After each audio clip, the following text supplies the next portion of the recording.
अस्सलामुअलैकुम दोस्तों, सौब सीरियल दौलाब जे ईंदड़ नई एपिसोड में छा थींदो ऐं छा थियण वारो आहे इन जी तफ़सीलात ॼाणण लाइ जेकॾहिं उहे असांजे चैनल ते नवां आहियो त महिरबानी असांजे चैनल खे सब्सक्राइब कंदा जीअं हर ईंदड़ नई ख़बर जल्द खां जल्द तव्हां ॿाहिरनि ताईं मुहैया थी सघे। दोस्तों हाणे हलूं था ड्रामे जी तफ़सीलात जी तरफ़।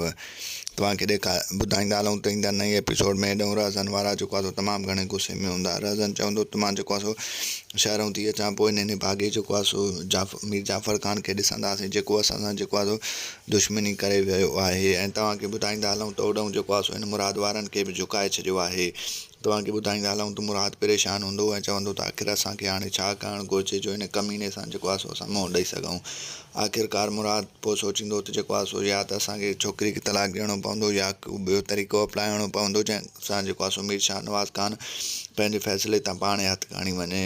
ऐं होॾो वरी तव्हांखे ॿुधाईंदा हलूं त जेको आहे सो गुलपरी जेको आहे ईंदड़ नई एपिसोड में सोडल सां ॻाल्हाईंदी। तव्हांखे ॿुधाईंदा हलूं त इहा ख़बर जेको आहे सो रहज़न ऐं ककर वारनि खे पहिरियां ई हूंदी, पर हाल उहे चवंदा त असांखे ॾिसणो आहे त आख़िर उन्हनि जो इक़्दाम कहिड़ो थो थिए। हू त जेको आहे सो ॿई हिक ॿिए सां ॻाल्हाईंदा। ऐं तंहिंखां पोइ तव्हांखे ॿुधाईंदा हलूं त जेको आहे सो मिठू जेको आहे सो पैसा वठी करे ग़लति कमु कंदो, ॿिन्ही तरफ़ां पैसा वठंदो। होॾऊं वरी रहज़न वारनि खां पैसा वठंदो त होॾऊं वरी जेको आहे सो मुराद वारनि खां सॉरी सोडल खां, ऐं ॿिन्ही जो जेको आहे सो कमु कंदो पियो। सोडल खां जेको आहे सो पैसा वठी करे जेको आहे सो पोइ रहज़न वारनि खे ॿुधाईंदो त जेको आहे सो मां छोकिरी खे जेको आहे सो टिकियूं ॾेई आयो आहियां, तंहिंखां पोइ तव्हां हाणे होशियारी कजो, ईअं न थिए जो कमु तमामु थी वञे।